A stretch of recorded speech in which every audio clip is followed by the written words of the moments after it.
bem-vindo ao canal HMA. Eu sou a professora Helena Abreu e estou aqui hoje para falar sobre um tema que já foi e é muito discutido na sala de aula, que é a evasão escolar. Mas hoje eu vou falar sobre a evasão escolar pós-pandemia, que é um tema que tem sido muito discutido nas mídias, nas televisões e etc. Bom, mas não posso começar a falar da evasão escolar pós-pandemia sem falar da evasão escolar que já existia antes da pandemia. É claro que antes da pandemia, bem antes, a evasão era muito grande. E para isso foi preciso, depois de várias discussões entre os educadores e entre o governo, chegar a uma conclusão que precisaria se dar um incentivo à família, porque o aluno evade para trabalhar, ajudar a tomar conta dos seus irmãos, para a mãe trabalhar, para ele trabalhar e ajudar em casa. Então, para que isso não acontecesse, o governo criou a Bolsa Família, que era vinculada à frequência do aluno na escola. Então, esta evasão diminuiu drasticamente, ficou num percentual bem pequeno. Existia, mas era muito pouca, porque o aluno teria que frequentar para que a mãe recebesse a Bolsa Família. Eu tive um aluno, por exemplo, que ele trabalhava uma dessas ruas 24 horas, ele ficava tomando conta dos carros.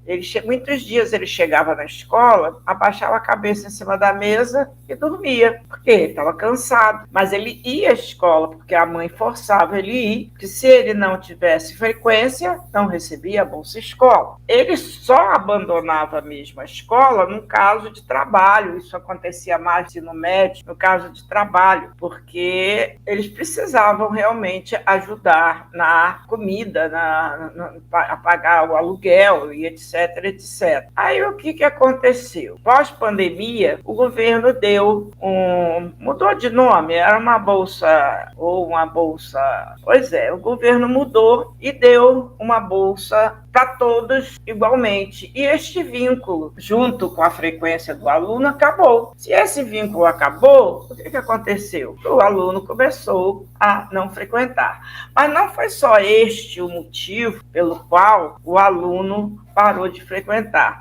A bolsa era de R$600 e eles diziam o seguinte: caso outra pessoa da família voltasse a trabalhar, ganharia mais R$200. Então, aquele aluno que já frequentava o ensino médio, se arrumasse um empreguinho ali, ele ia direto trabalhar, para que aumentasse a renda da mãe, que era de 600 para 800, e ele ganhasse o dinheiro dele também. Mas não é só esse o fator, também tem outros fatores. Vamos citar alguns. O tempo que o aluno passou fora da escola, né? Isso é um fator, quer dizer, ele se desvinculou dos coleguinhas, ele se desvinculou dos professores, daquele ambiente escolar. A falta de material eletrônico que ele sentiu ao voltar à escola, porque enquanto ele estava na pandemia, ele vivia com o telefone na mão ou com o computador, mas durante a pandemia ele estava com esse material. Quando volta à escola, o que acontece? Ele não encontra esse tipo de material para ele trabalhar. Quando ele volta à escola, ele encontra o livro, né, escolar, e o professor dando matéria no quadro. Claro, se eu estava acostumada a ficar com o meu telefone, embora eu não estivesse prestando muita atenção no que o professor estivesse falando, mas eu estava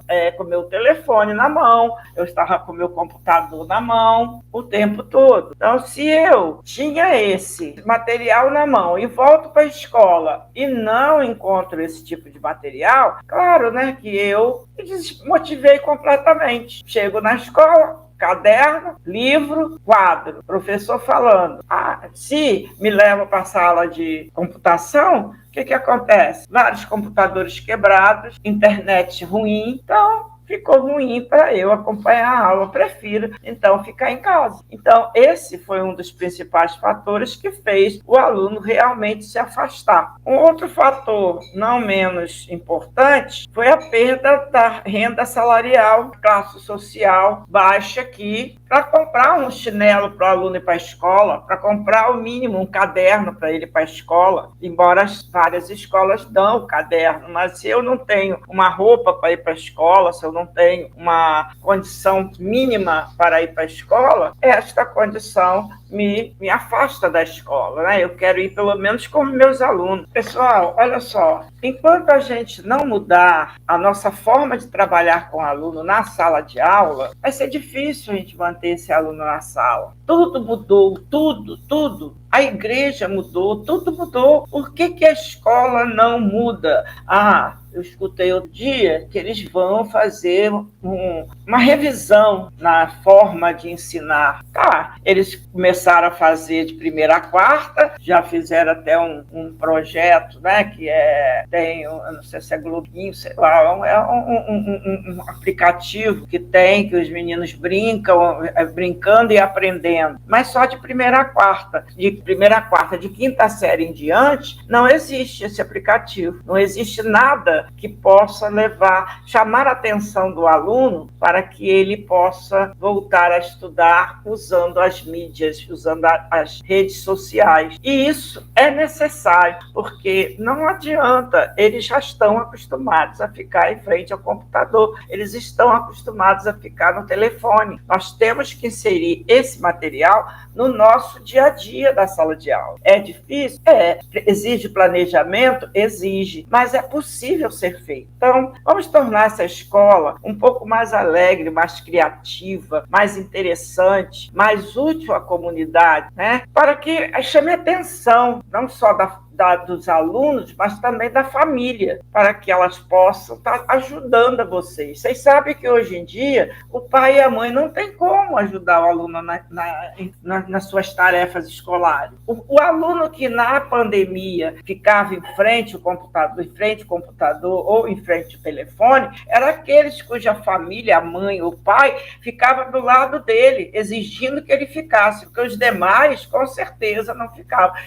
Os demais simplesmente ficavam com o telefone na mão, enganando pai e mãe que estavam estudando. E não era verdade. Quando ele voltou, ele não sabia quase nada, não encontrou também esta ferramenta para ele trabalhar na sala de aula, e aí foi saindo da escola, o pai e a mãe não estão nem aí para isso, porque eles também estudaram, e não está nem aí se o menino vai à escola ou não vai à escola. É preciso que se faça um planejamento que envolva a escola inteira, que envolva as famílias, nem que isso tenha que se fazer um sábado para fechamento desse planejamento. Ora, faz um sábado e depois tira um dia letivo para ficar em casa, não é? Não estou pedindo para você trabalhar mais, não, entendeu? Mas tem que ser feito alguma coisa, um planejamento que envolva escola e comunidade. Não estou aqui falando apenas como professora de matemática, mas como professora que sou do dia a dia, entendeu? Então,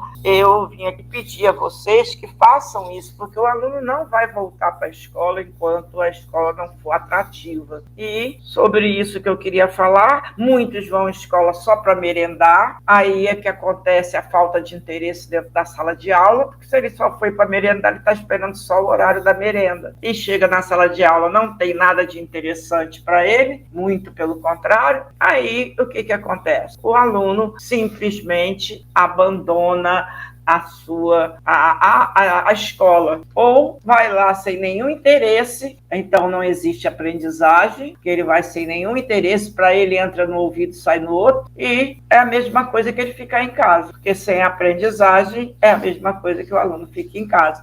Vai fazer esses testes que eles fazem aí para ver o percentual de aprendizagem da quinta série, do quinto ano, do sexto ano, do sétimo ano. do ensino médio e o que acontece? Percentual lá embaixo, tanto em português quanto em matemática, das demais disciplinas. Acho que fazer, né? É sentar e a escola tomar essa decisão, porque não adianta esperar do governo. Se esperar do governo, vai demorar muito. Então, eu vim aqui hoje para falar sobre isso. Eu peço a você que, se você gostou, você vá lá no meu canal, se inscreva e deixe seu like. E eu agradeço por todos que me viram até aqui e até o próximo vídeo.